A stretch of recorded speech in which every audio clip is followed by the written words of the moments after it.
Clayton Craddock here. I need your support to help keep Broadway Drumming 101 alive and growing. This platform is all about giving real, practical advice to musicians who want to succeed, not just on Broadway, but in their careers overall. Here are some ways that you can show your support. You can subscribe to Broadway Drumming 101 for just $10 a month or $100 a year. You can get access to exclusive content that you won't find anywhere else. You get behind-the-scenes videos, practical advice, insider stories, you name it, I'm covering it. It's everything you need to level up your career. You can also buy us a cup of coffee. Head over to buymeacoffee.com/Broadway Drumming 101 and drop a few bucks. Every little bit counts, and trust me, it adds up and keeps this thing running. For those who prefer, you can send your support directly through PayPal at paypal.me/Broadway Drumming 101. You could also send your support to us through Venmo at Broadway Drumming 101. You can also grab some merch. Check out merchandise.BroadwayDrumming101.com. T-shirts and hoodies and all the gear that you need to keep this platform going.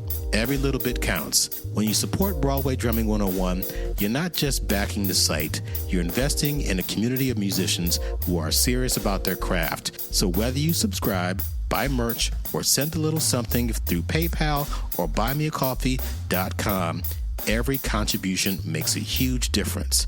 Thanks for listening, supporting, and being part of this journey. And thank you for listening to Broadway Drumming 101. Welcome to Broadway Drumming 101. This is Clayton Craddock, and I'm here with Quinton Robinson. Fantastic drummer. I've known him, I don't know, for about a year and a half, 2 years? 2 years. Yeah, well, it seems like it's been a longer time than that, because I've had many great conversations with him. I've seen him play. He's amazing, and I'm glad to have him on my podcast. And ladies and gentlemen, Quinton Robinson. Hey, man, thanks for having me. I'm glad to be here. Glad you're with me. How did you get involved in playing drums? What was the thing that made you say, you know what, I want to play drums for a living? That's a very interesting question. I didn't pick playing drums. I kind of feel like drums picked me. I've been playing drums since I was 3 years old. Really? My mother tells a story. I grew up in church, watching my uncles play drums, not professionally, but just in a store for a church. And my uncle was late one night, and my mother said I crawled out of my grandmother's lap, sat behind a drum set, and I started playing. And she basically said church stopped for maybe about 5 minutes because they didn't realize what was going on. And the rest is history. From there, I was the drummer at the church, and my uncle switched to guitar. And that was that. I didn't start getting serious about drums maybe until my junior or senior year in high school, when I started looking at what I wanted to do after graduation. And I got offered a scholarship to go to the University of Miami, and I took it. Where'd you grow up, by the way? Miami, born and raised in Miami, Florida. What part? Oh man, most of my formative years were in Miami Shores, which is right down the street from Barry University. At one point, it used to be called Unincorporated Dade, but it's right between Liberty City and North Miami Beach. Okay. Maybe about 20 minutes from the beach, maybe about 30 minutes north of Broward. So just kind of right in the middle, maybe 15 minutes away from downtown. You still have a lot of family down there? All of my family is down there. Oh, wow. Everybody's still down there. I am the only one that decided to move away and go to Atlanta. So you graduated high school and you went to where again? University of Miami. And you studied drums there? Yes. Well, eventually. My initial major going in was music therapy.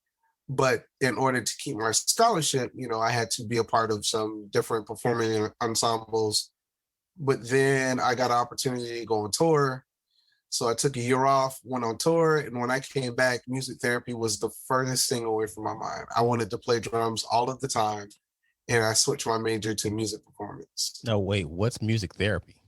Oh, wow, man. So there are two different sides of it. There's the therapy part where music is healing. So, You'll use music therapy for mentally challenged individuals or older people, like anything drum circle type is a type of therapy.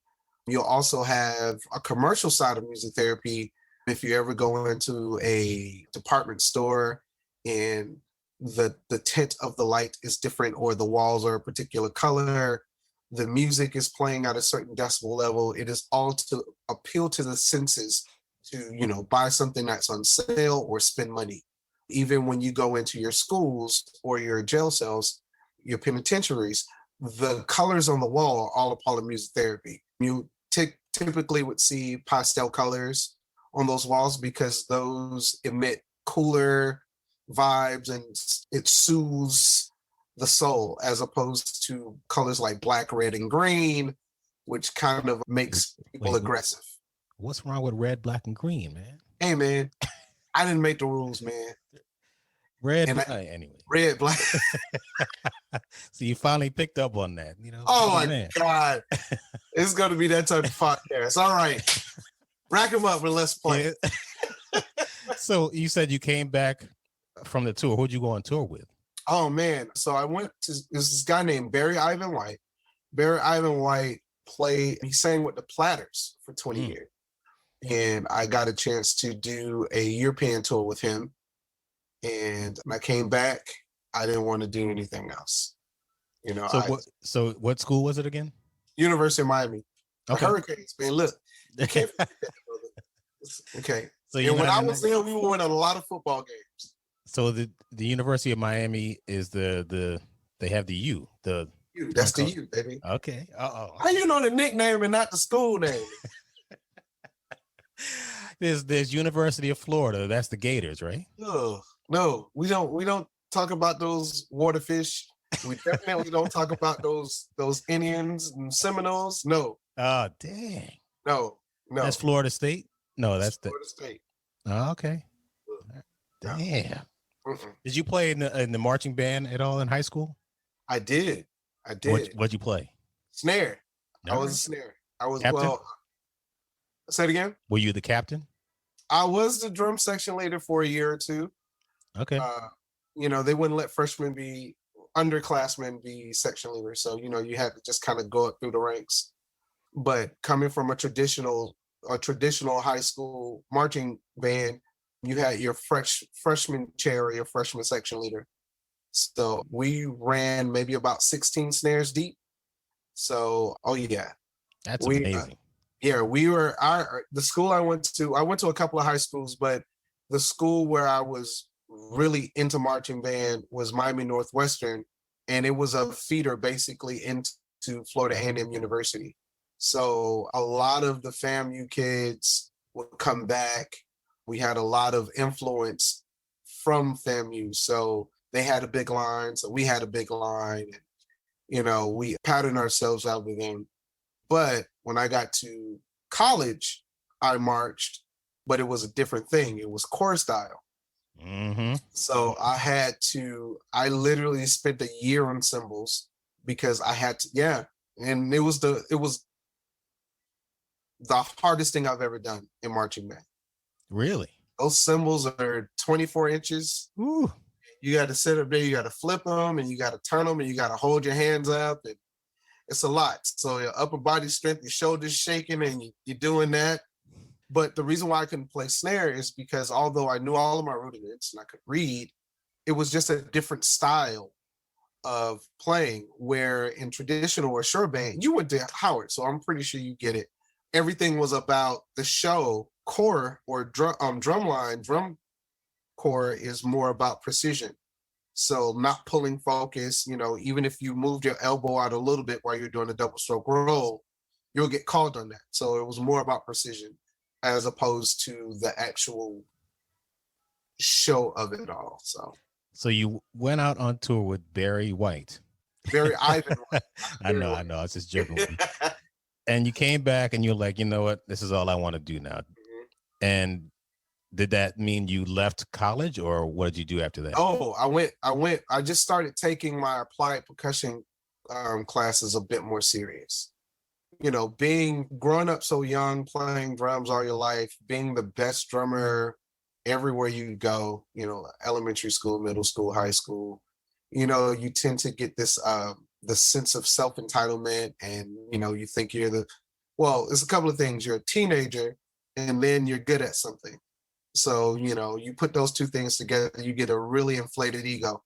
And I kind of felt it was a waste of time. It's like, these guys can't teach me anything. I wasn't listening.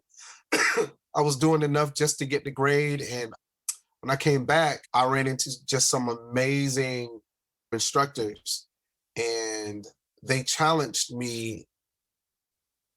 And that was the biggest thing. I had never been challenged before. Not to mention my other peers that were there. Like, I went to school with Ludwig Alphonse, who used to play with Spyro Gyra. He's back down in Miami now, but he used to be in New York for a while. Played with Spyro Gyra, played with Eldar. So we were literally kind of like frenemies. We were always paired together. If we had to do a performance, it was Q and Ludwig and Q. So he pushed me a lot. And my teachers challenged me because they wouldn't allow me to do things that I was good at. They like, oh no, we're not playing that today.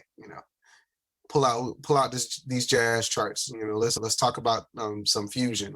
I know you know how to play in 4. Let's play in 7 today. So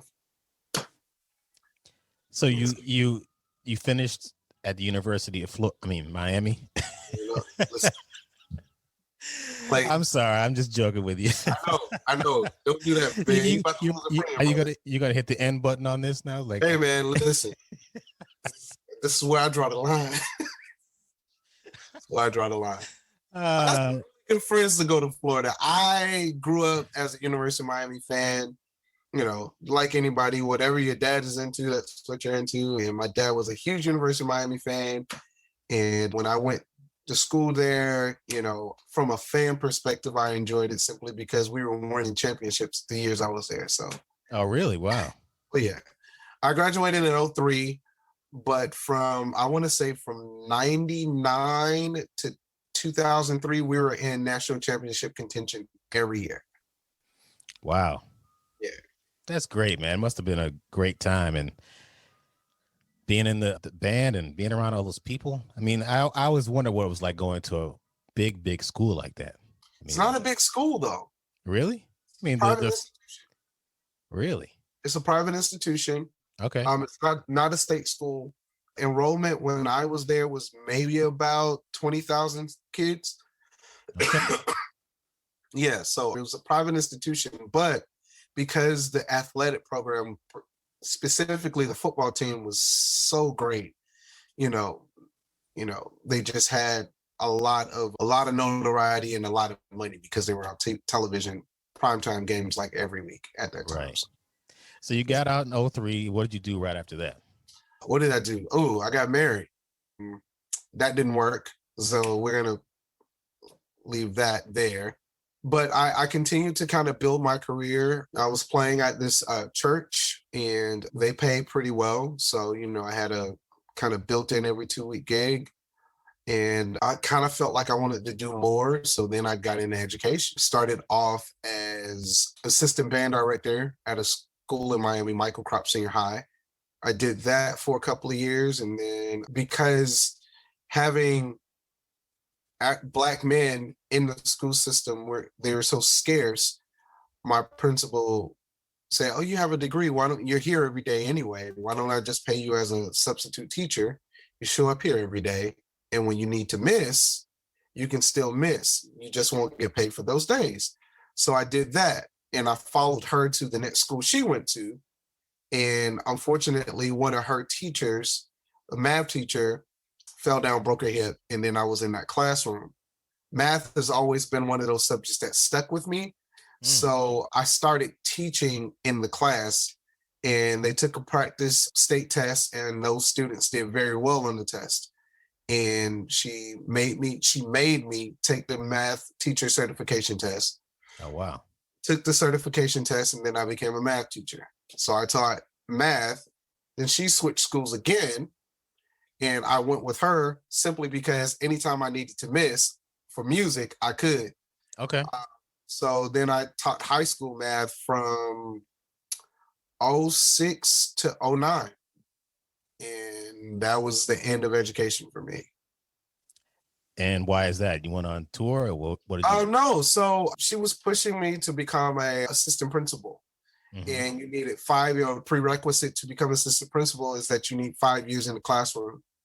And I was coming up on that 5th year, and she was having me make bell schedules and, handle different things for the school, go and represent the school at different functions.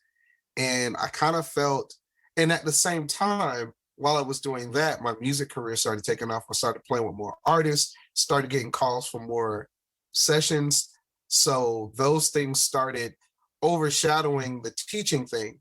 And I was like, well, you know what? If I stay on this path, in 3 years, I'll be an assistant, I'll be a principal, and I'll be super miserable. So I decided to step out on faith and just do music full time. That's great. And it's been the best decision that I've ever made. There's been some highs and lows, but I wouldn't, if I had to do it all over again, I would make the same decision. So you left education and you decided to just play full time. Yes. Did you move to Atlanta after that, or were you teaching in Florida?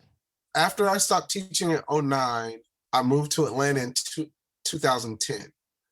I had the opportunity. I had a friend of mine who is a really big time producer, and he connected me with some management people for a very well-known recording artist, and I put a show together for her.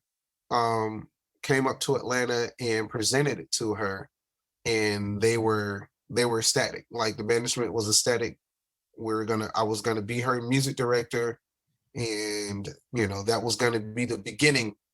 And I don't know, maybe 6 months after that meeting, she fired the entire management team. And every decision that came with that management team actually went out the window. But I think for me, if it wasn't for that meeting, and to know that was almost kind of like a confidence thing, like, hey, Q, you know what? You can do this at a high level. You just got to go to where the work is. And Atlanta was the biggest and closest industry city that I could get to. New York just seemed daunting, and LA was just so far away.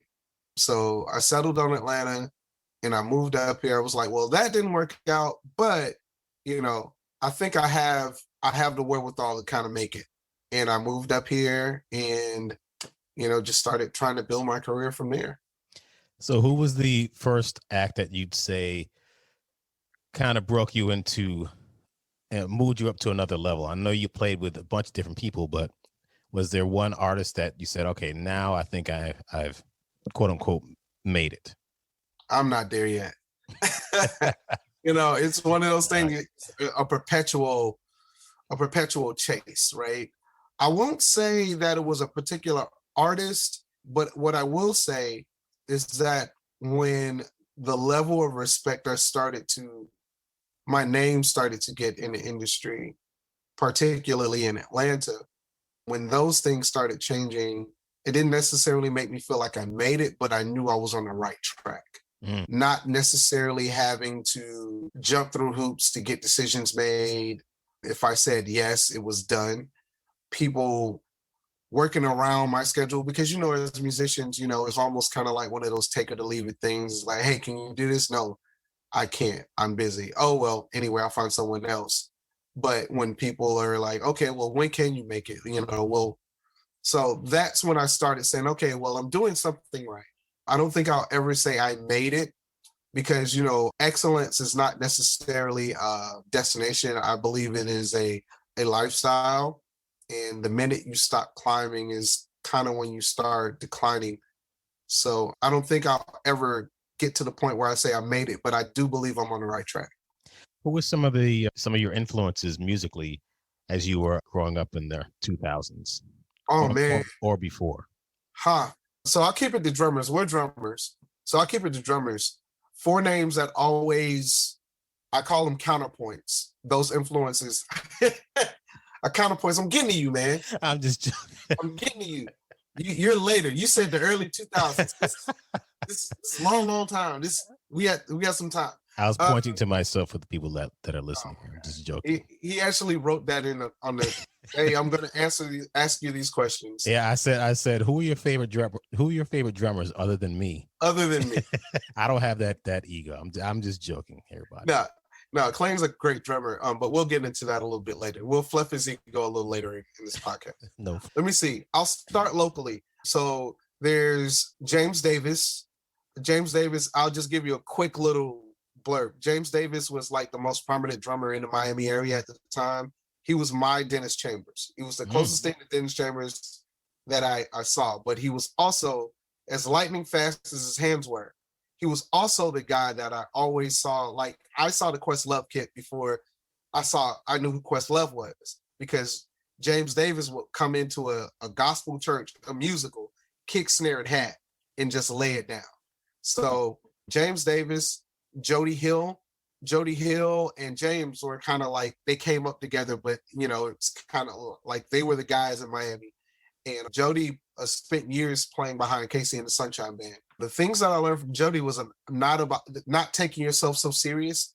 He has such a huge personality, and he allows that to come out when he plays. He's also one of the first guys that won the drum off from Guitar Center way back in the day. So just kind of letting you know, that's before it got all watered down and all that stuff. But he was, I think, year 2 or year 3 of the drum off. He went all the way to nationals.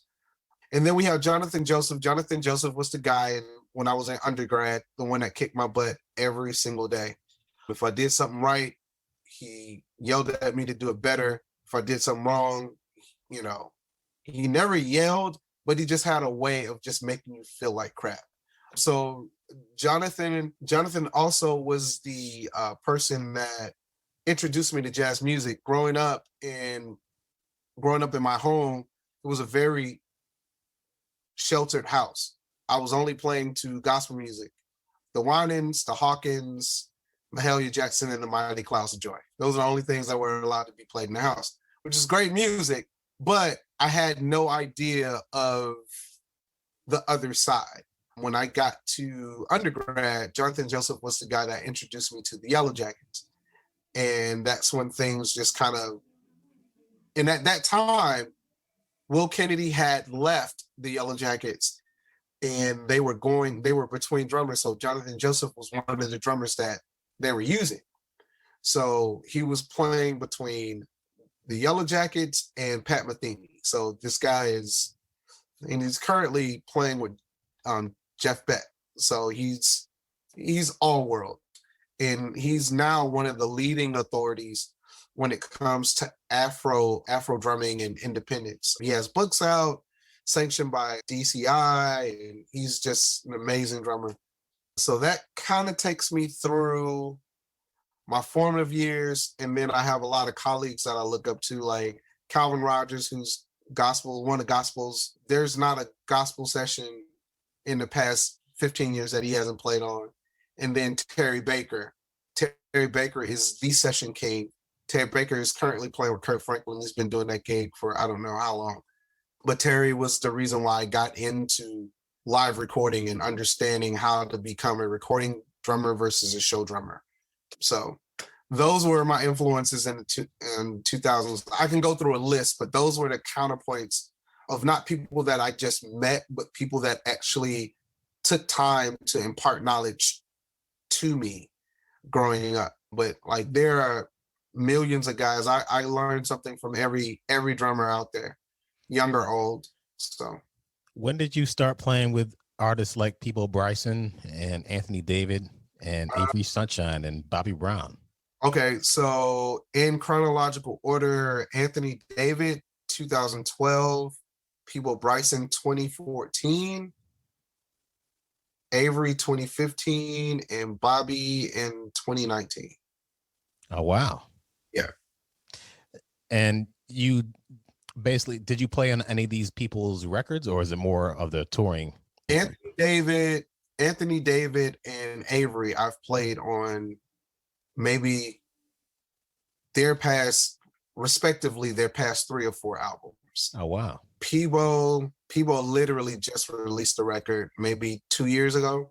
Bobby hasn't released new music, and he doesn't have to. Like, Peabo and Bobby never have to release another song, and they will tour forever simply because they're legacy artists. Excuse me. So yeah, how'd you connect with Peabo? there's a drummer here by the name of Jarrell Flynn who I've been doing that gig for quite a while, and he had some conflicts or whatever, scheduling conflicts, and he called me up just like super random. Hey man, what are you doing in the next couple of weeks? I was like, oh, I don't have anything. And he was like, well, I got this gig I want you to do, and I'm gonna put you in contact with the music director. Music director calls me and says, yeah, just go on YouTube. We'll run the songs. I'm sending you the charts and we'll run the songs at soundcheck. So I didn't get a rehearsal. And my first gig was a 120-minute show in the Grand Bahamas in front of maybe about 5,000 people with Peabo Bryson. Never met anybody from the band until I touched down in the Bahamas. And yeah, I literally had to play pretty much his entire catalog. Wow. With no rehearsal. So needless to say, trial by fire, man. Exactly. Was he, I guess he's pretty easy to work with. So his reputation definitely precedes him as far as drummers. He's very critical on drummers, very hard on drummers. I slipped through the cracks. So he's always been very complimentary of my playing, and we always have a good time when I get a chance to play with him. So what does he look for that other people might have found to be very difficult or challenging? Playing the songs, playing the music, allowing yourself to become what that music is and not making it something that it's not. I think a lot of times you'll find drummers or musicians in general that will try to put their spin on music. And you're talking about Mr. Disney. Nobody wants to hear my interpretation of what those drum fills should have been in A Whole New World. People want to hear the record. Like, it's Disney, his songs are iconic. So you have to let ego die, and you have to play those songs as they were meant to be played. So I take that into every situation, but particularly the Peabo situation, just allowing the music to win out. And yeah, that works. And not being afraid to hit the drums. Like, he likes a drummer that can smack the drums. One of my favorite songs of his is I'm So Into You. Mm-hmm. That was my song back in the day. I don't know if you guys do that. We do. We do. The funny thing about that song, my favorite is probably Feel the Fire. Oh, but that too. I'm So Into You has a very specific drum pattern. And so usually we'll do I'm So Into You and we'll go into Feel the Fire. Okay. And listen to the original recording, you'll hear, but there's a gliss on the ride bell. Mm-hmm. If you don't do that gliss on the ride bell, the entire song is ruined. Really? It is a signature part of that song. I'm gonna listen to that again. And yeah, so it's right in with the little bell thing at the top. Bum, bum, bum, bum, bum. Yeah, like he's very keen on what his music should sound like. And when that is not there, it pulls his focus. Yeah. I get that. Not to mention he plays guitar. Okay. So he knows exactly what he's looking for. And when you give it to him, then he's satisfied, which is very important when it comes to the topic of this podcast, Broadway drumming. Yes. Or drumming in general. I have talked to other drummers for this podcast, and, they basically say, I'm not necessarily a Broadway drummer. I'm a drummer who plays musicals. And that's kind of how both have come to this as musicians who play all kinds of music. You come from a certain style and era, and I come from a certain style and era. But we understand, and one thing I like to emphasize is that we understand how to play musically and what people are looking for, and how to keep your ego out of it, because people are looking for a musician to play music. And of course, they put the music with the choreography and lighting and everything else, but you're there to play a part.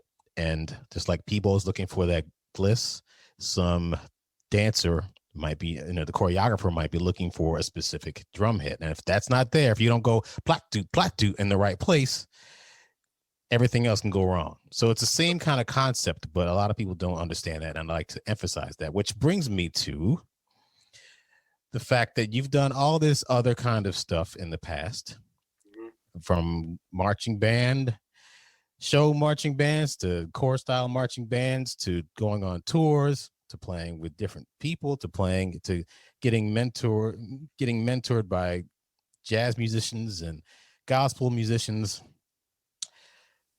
What makes you want to play Broadway? Okay, so musicals. So here's the thing. Music chose me when I was 3. I chose music theater when I was in middle school.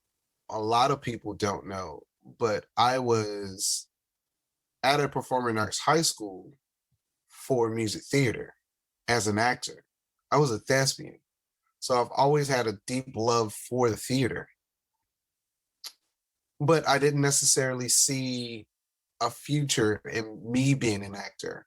And to be quite honest, I did not even know that being a pit musician was a thing. I'm from Miami. It's not something that's first of all, it's not something that's necessarily broadcasted. At least it didn't used to be. And I remember I was in middle school. I was the lead in the school play. And I was also moonlighting as the jazz band drummer. And they had rehearsals simultaneously. So I would go and do my scene work and then run to the band room and get a couple of songs in and then run back. And it just wasn't working. And the band director and the theater director cornered me in the hallway and was like, hey, you can't do both. You have to choose. In my 14-year-old brain, I heard you can't act and be a drummer. That's not what they were saying. They were saying you can't be Jim Hawkins in Treasure Island and be the jazz band drummer for this competition. You have to choose one of those.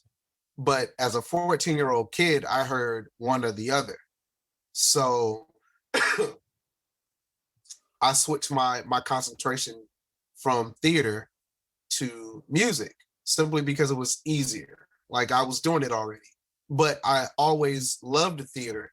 So fast forward 2016, I get a random call from a friend of mine that can't do this theater show locally here in Atlanta.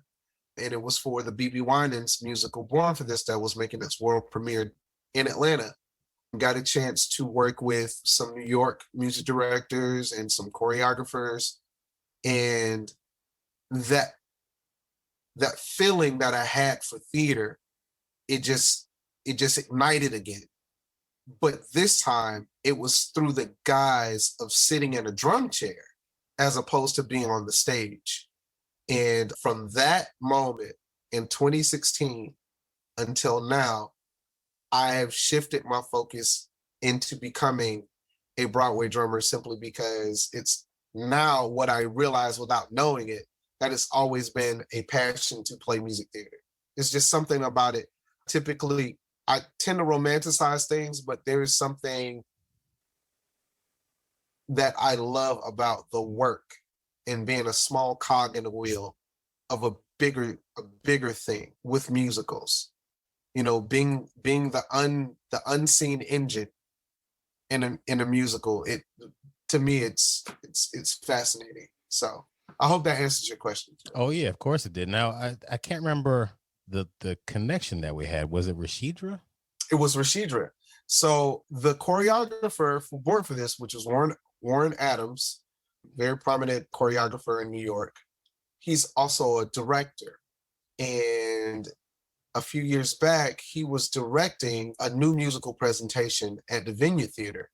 And Ain't Too Proud just had opened. It literally just had opened. It hadn't been open a month. And Rashidra was like, what are you doing tonight? I was like, I think I want to go and see a musical.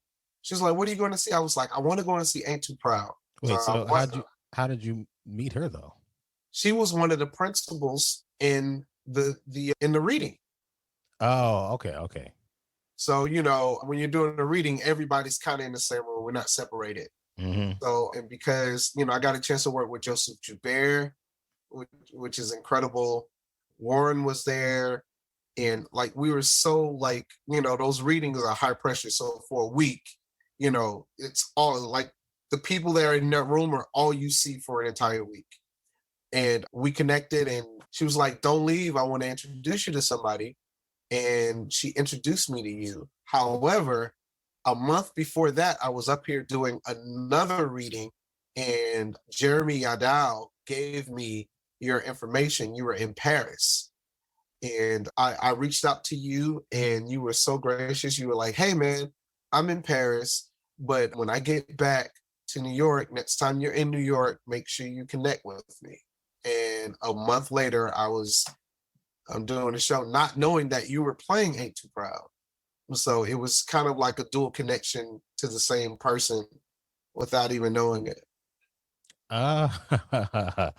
Interesting. Now it all makes sense. And I think I met you outside of the door of the theater after you saw it. Yeah, well, it was cold, so they let us in. Yes. So we were right on the mezzanine, like right there. Did I bring you downstairs that night, or No.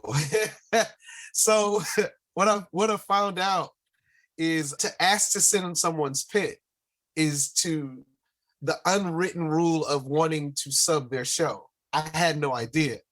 I'm just a how the sausage is made type of guy. I just wanted to see what it was like in your world. And we had a conversation. He was like, hey, next time you come back, you can sit in the pit. I already got all my 5 subs. And in my mind, that didn't even compute to me, simply because at the time I was like, I wasn't even thinking about trying to sub your show.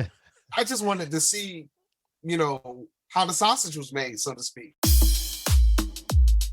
If you're enjoying Broadway Drumming 101, make sure to follow us on Apple Podcasts, Spotify, or wherever you listen to podcasts.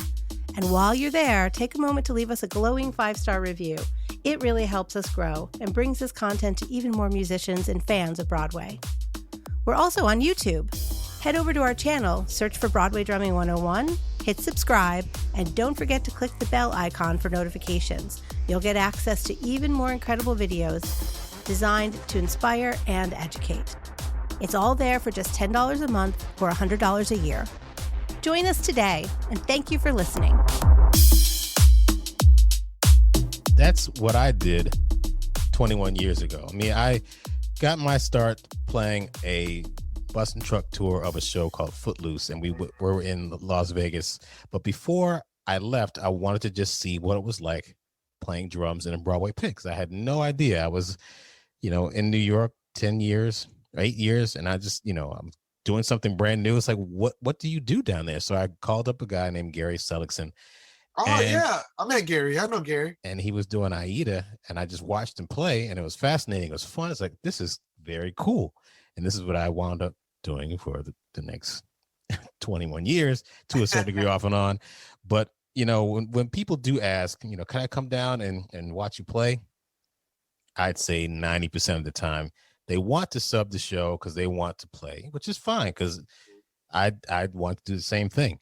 It's just a lot of times people they kind of put up a wall because, you can't have everyone come in, because you just, I tell people this story all the time. When I got Ain't Too Proud, I had about 75 or so people ask me to come down and watch me play. 75. Wow. There's a lot of people. I mean, day after day after day, which is great, because I would have all 75 come and watch, because I want people to see what I do. I love my job, but you kind of have to put a limit, because people want to come and actually sub. And like I said, I had 5 guys sub already, and I can't have you sub. But, always reach back, and, you're a very good networker.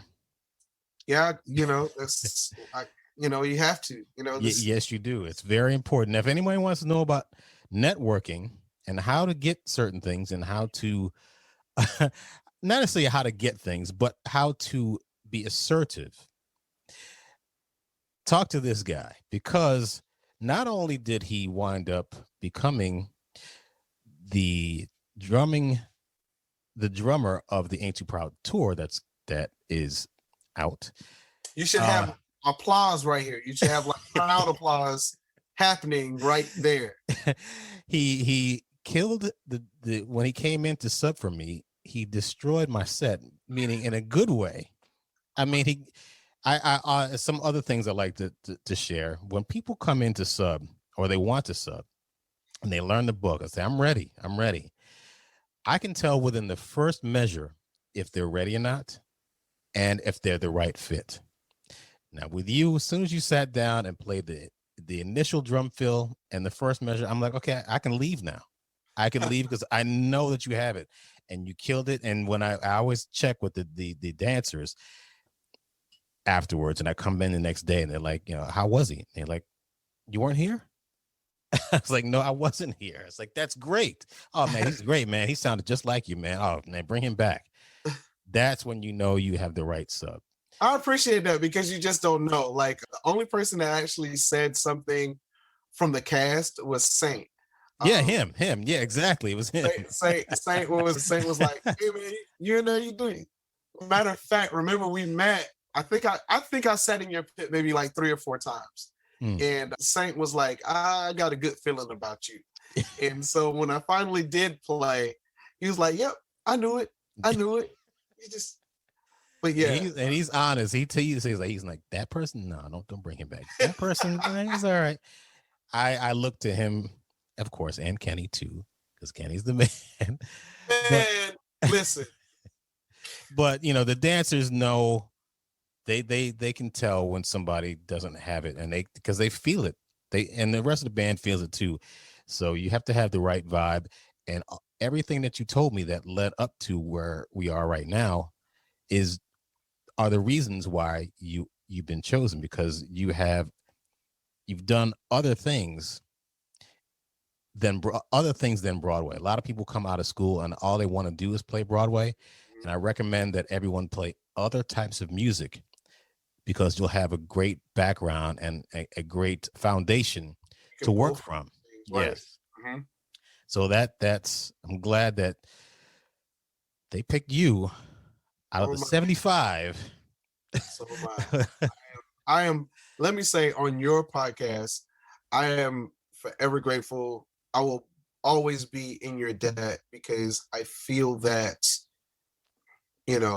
I do realize that Broadway touring is not Broadway, but I feel closer to my ultimate goal of playing Broadway, having my own chair.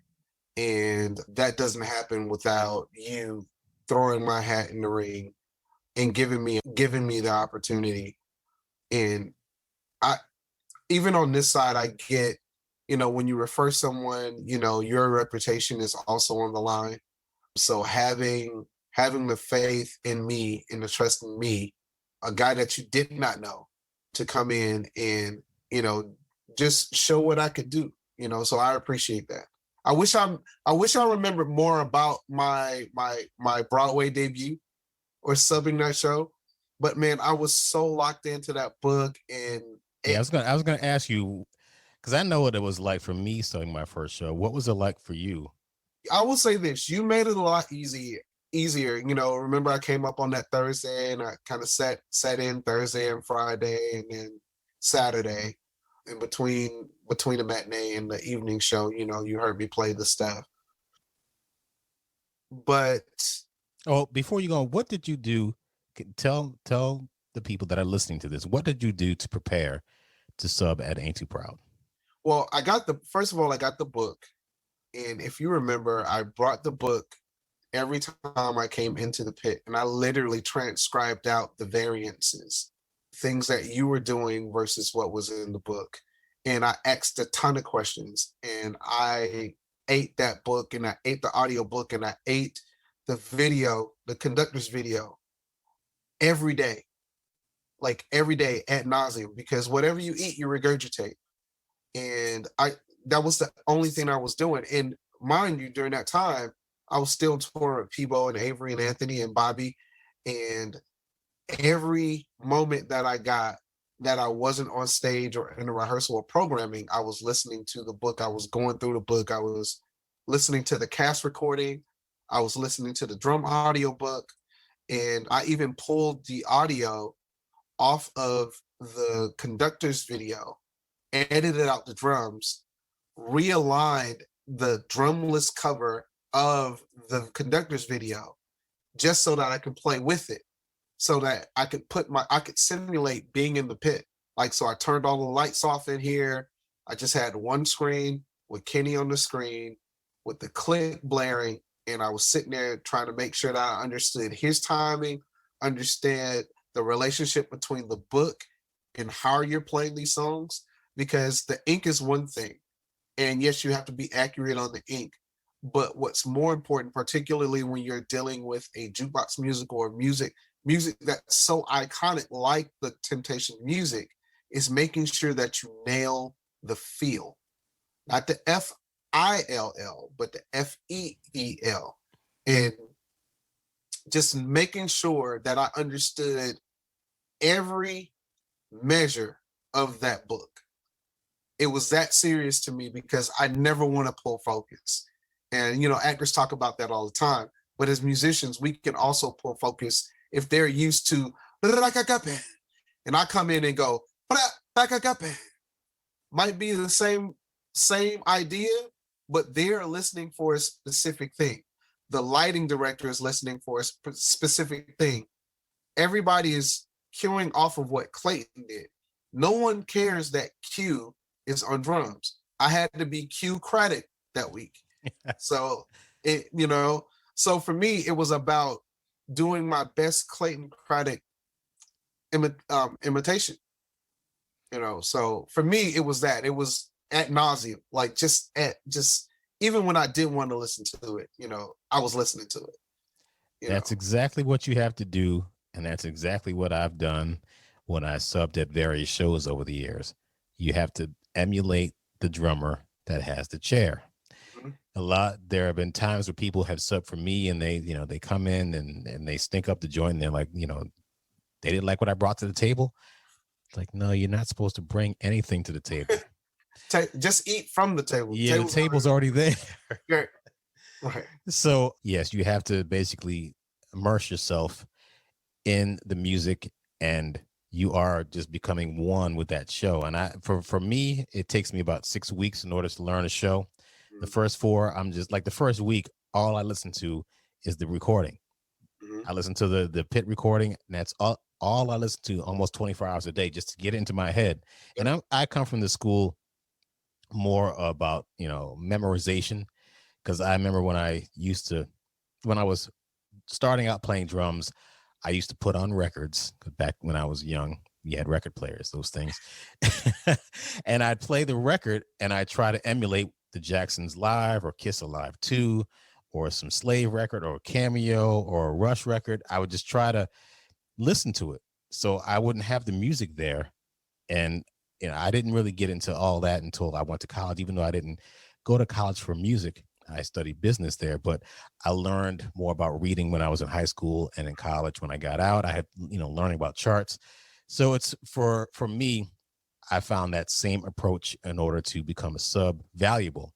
When you immerse yourself in the music and you become one, like you said, you turn off the lights and you became me for a time period, and that showed when you actually wound up subbing for the show. So I appreciate all the work that you've done, and now you're on your own. You're going to do whatever you want to do to the book. You can start playing 17th notes if you felt like it. No, that book is gonna make something up. No, that book is great just the way it is. I'm just grateful to be on this journey, and what I won't do is have anybody turn it around and be like, what was that? Exactly. So the funny thing is, you talk about how I just found out that the resident director for the tour is another guy that I actually work with. I was telling you about Warren Adams. He was the choreographer for Born for This. Well, Brian Harlan Brooks was his associate choreographer. And so I've worked with him in maybe about 4 or 5 cities on Born for This. And just coincidentally, he's the resident director for the tour. So I'm super excited about Wow. getting a chance to work with an old friend, So That's great. yeah. So That's cool. I'm excited. October can't get here fast enough, bro. Can't. Couple of more questions. Sure. You have a list of endorsements. You are the king of endorsements. Did these Not the king. endorsements Stop that. did these endorsements come from when you played with Peabo Bryson, Anthony David, or just like tell me how they came about? And I think it's an amalgamation of all of it. I think you have to be marketable. You kind of got to know what you're doing, right? But you also have to be personable. I think a lot of guys that go after endorsements, they go after them for the wrong reasons. And these guys, these artist reps, they, for nothing else, they know when a guy has the goods. They also know when a guy is going to be loyal. For me, I just shot my shot, man. I think with Pearl, a friend of mine who was playing with Pitbull at the time told the rep at the time at Pearl about me. And we had a conversation. And maybe a week later, I did everything that everyone else is supposed to do. You send in your stuff, your discography, your resume, some playing examples, and they like what they saw. Pearl at the time, they were doing it, yes, by committee.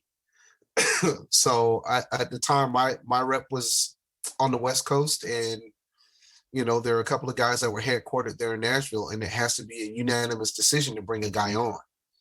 And after I sent my stuff in, it was maybe about a week, which is also odd, simply because that process can take anywhere from 4 to 8 weeks. So I got a yes in about a week. But prior to that, I think my first endorsement was with Sapien Cymbals. That was 2006. And, it's about once you meet these people, it's about being a human. I took an interest in who these people were. A lot the same way with you. When I talk to you, it's not drums, drums, drums, drums, drums. I'm asking about you. I'm asking about your family. I'm asking about how you are doing, with no other ulterior motive than to be a genuine person and to find out how my fellow human is doing. And I think a lot of people see these individuals for their position and what they can give them, and they forget that these people are human. And that's just my way.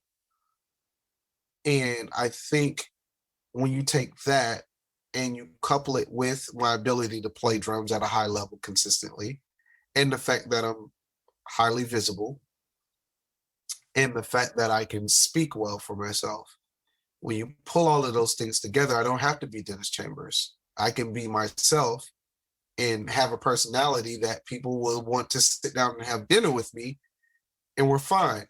I think the thing to remember is be true to yourself and be honest about what it is that you want and go after that.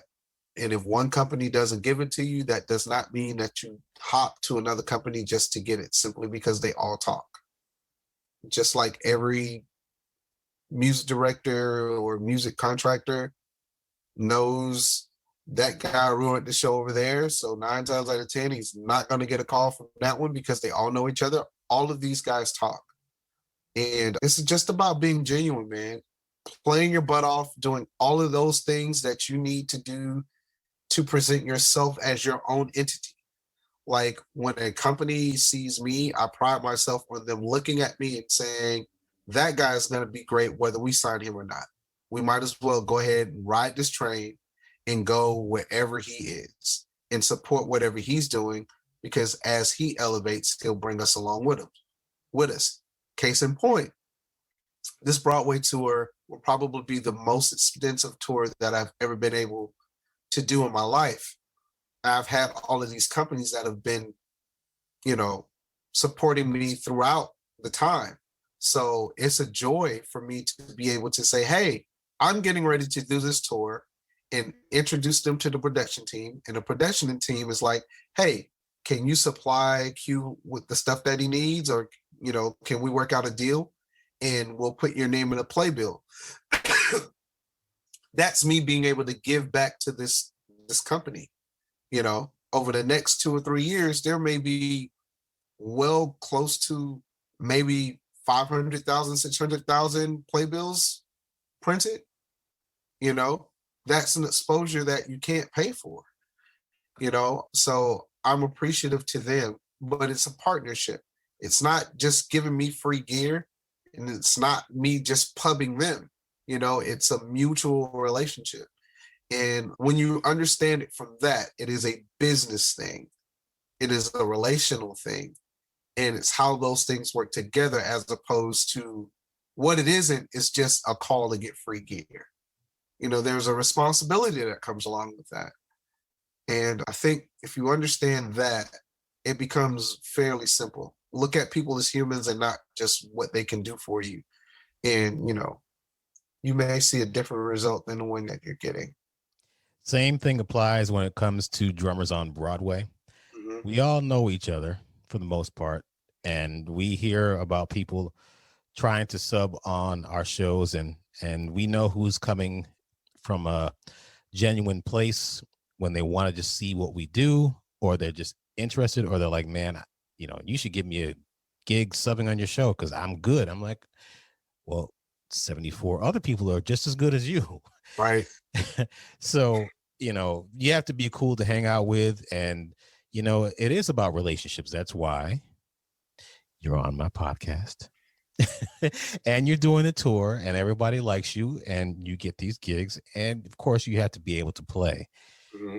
So all of those things matter. And I'm glad you shared that bit of advice. But I have another question. Okay.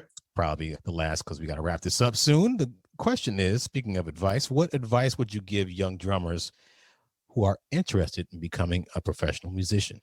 The biggest thing is that you got to love this thing, man.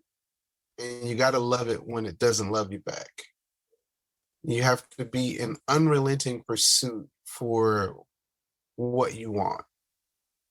And it has to come from a pure place, because in this business, we are met with a lot of no's. It only takes one yes, but you're met with a lot of no's. And you have to have a very strong sense of self-worth to be able to understand that although you are a musician, that is only a piece of who you are. And you can't let a great gig or the lack thereof define you as a person. I know for me, I struggled with that for a while, just trying to separate Q the drummer from Quinton Robinson the person. So it's also about being flexible. Everything is not going to always go the way you want it to go. Backline may get messed up. You might not necessarily get to the hotel before sound check or anything like that. There are a myriad of things that can go wrong, but what you have to be able to do is still put on a great show. You know why? Because the person that's sitting in row 5, seat 3, paid to come and see you put on a show. And as a professional, you have a responsibility to give your all. And so it is about checking your ego as well. Like, if you want to be a musician, there are just certain things that you're going to have to do. And you're going to have to get rid of your ego. You're going to have to be correctable. You're going to have to be a great hang, and you're going to have to play your butt off. I don't know. I think this is a PG show, so it's PG-13. It's my rating. Yeah. So you play your butt off every time you get an opportunity, and also don't be afraid to meet people. I can't stress that enough. I went through my entire career just thinking, oh, if I do well on drums, people will find me. Yeah, that's true. But with the way social media and all of this stuff is set up now, you have to be your own voice. Hey, when I met Clayton, it was like, hey, man, I play drums. This is what I'm doing. You know, now I could still be sitting at home in Atlanta wishing I was playing a tour if I did not necessarily make my request known to Clayton that I was interested in doing what he's doing. And hey, man, are there any things that you can teach me? Is there anything that you can tell me? How do I get an inroads into this amazing 1% community of drummers, of musicians?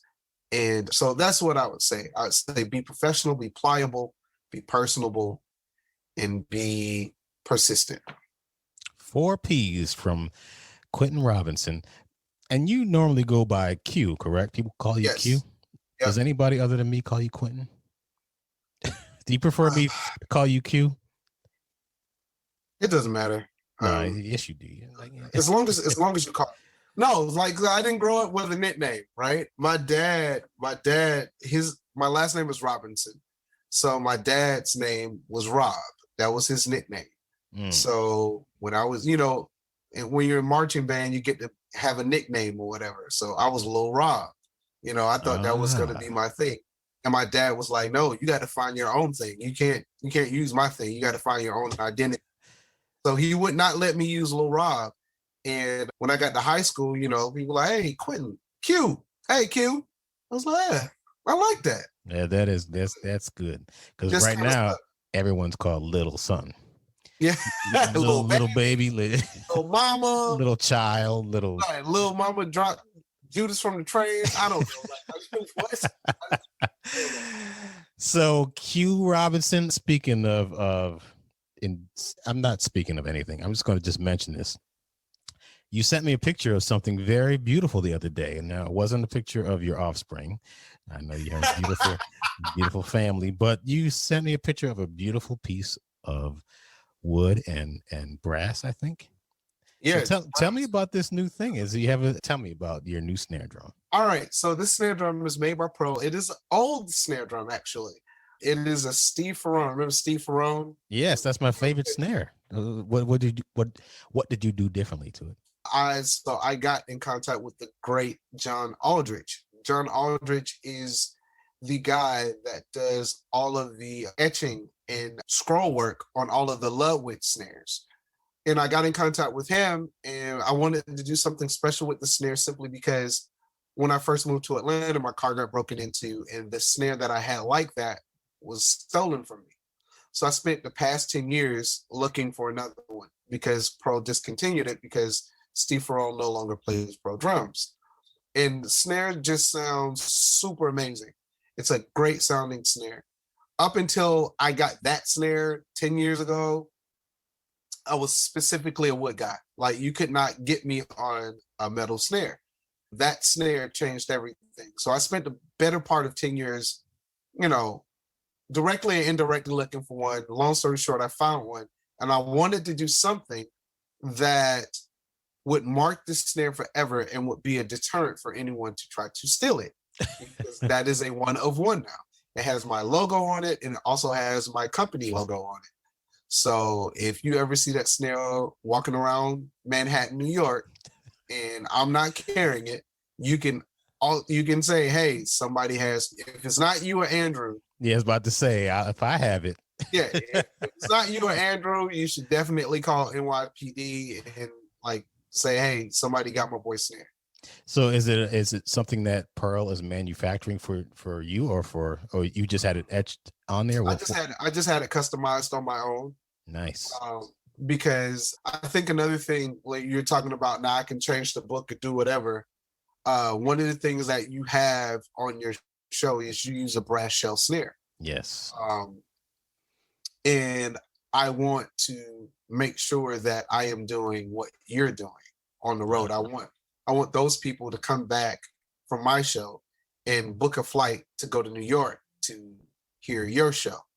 So I kind of feel as touring musicians, particularly on Broadway, what it's supposed to do is point people back to the mothership, right? So I want my sound to model yours. So I'm going to take that snare out with me because it is a brass shell snare. So it's beautiful. Now you also do you have an endorsement with ProMark? I do. You have your own sticks. So before you go, tell my listeners about the products that you endorse and enjoy, and I saw that you did something recently on Instagram. Tell me more about the things and the products that you use and why. Okay, so Pearl drums, simply because Pearl, in my opinion, makes the best drums on the planet. They've been doing it longer than most, and they do it better than everyone, in my opinion. Sabian cymbals, there's just something about the touch of a Sabian cymbal that I can't get around. It has been my sound for longer than I can remember, and it will continue to be a part of my sound. ProMark drumsticks, which is a newer endorsement. I've only been with ProMark for going on 3 years now, but the consistency and the balance of the drumsticks, it just kind of feels like an extension of myself. I don't have to think about it. The weight is what it needs to be. The height is what it needs to be. I don't feel held back by my drumstick. What else? Oh, Remo drum heads. Only the biggest, the best drumhead company in the world. Artist microphones, Empire ears, drum dots, dampeners, Roland electronics. You know, the list goes on and on. Motion Pro thrones, so I can sit through 12-hour texts without my back hurting at the end of the night. I never heard of those thrones before. We need to have a talk about that offline. It is definitely a back saver. Anytime I know I'm getting ready to do any type of tech, whether it be television or a show, I will ship that throne top with me simply because it is a back saver. So yeah, we definitely should talk about that. He playing 8 shows a week. So I don't know why I thought we talked about that, but anyway, we'll get into it. Yeah, that kind of rounds it out. You know, Pig Hog cables, you know, PreSonus studio gear. So yeah, you know, I will say this about endorsements though. It's not just about the endorsement. You have to believe in the gear that you're playing. That's the integrity part of it. Not taking a deal just because it's given to you. If I was paying for this stuff, or if I didn't get a discount on this stuff, the same stuff that I just mentioned, I would probably still go to the music store and buy, simply because I believe in it. So you have to believe in the gear. I just wanted to piggyback off of that too. You know, it's about the gear. It's about how the gear feels. When I close my eyes and I play air drums, everything that I'm playing on is what I imagine in my head. Is what I hear in my ears. And so, you know, yeah, that's that. So those, in a nutshell, those are all of the endorsements that I have. If people want to get in contact with you, how can they find you? Easy. You can go to my website, www.imqrobinson.com. On Instagram and Twitter, it is @QGroovin. That's @QGROO. V as in Victor, I N as in Nancy. On Facebook, I have a fan page, which is QGroovin Music, or my personal page, which is QJ Rob. Great. Thank you for having me, ladies and gentlemen. Q Robinson. He's played with Anthony David, Peabo Bryson, Bobby Brown, amongst many others, and he is the touring drummer of Ain't Too Proud, The Life and Times of the Temptations. You got to superimpose that in, bro. You got to. Oh, I'm going to work in it. I'm going to have the balloons and fireworks and all that playing in the back. So I'm so glad we met. Thank you, Rashidra Scott, for the introduction. So yes, once again, ladies and gentlemen, Q Robinson. Let me say that one more time. He's played with Anthony David, Peabo Bryson, Bobby Brown, and he's a great person to know. You should hire this guy and get to know him because he is the man. Reach out to him on. You're not on Twitter though, are you? I am. Okay. It's the same as IG @QGroovin. Okay. Reach out to the man. Thank you once again for being a part of this. You shared a lot of great information, and there's a lot more coming on Broadway Drumming 101. Thank you for listening, and thank you, Q Robinson. Thank you for having me.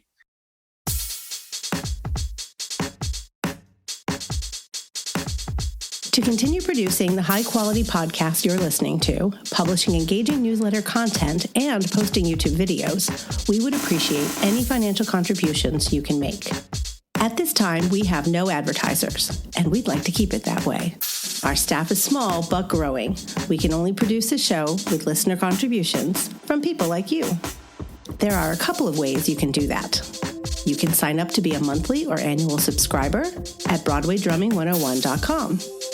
You can also contribute any amount you wish through PayPal at paypal.me/Broadway Drumming 101 or through Venmo at Broadway Drumming 101. Or help keep us caffeinated by buying us a cup of coffee or a week's worth at buymeacoffee.com/BD101. That's buymeacoffee.com/BD101. We appreciate any support you can give. Don't forget to subscribe to the Broadway Drumming 101 YouTube page. You'll find more content that isn't featured on the podcast or on the Broadway Drumming 101 Instagram page. Make sure when you subscribe to the YouTube page, you click on the button to be notified when a new video is published.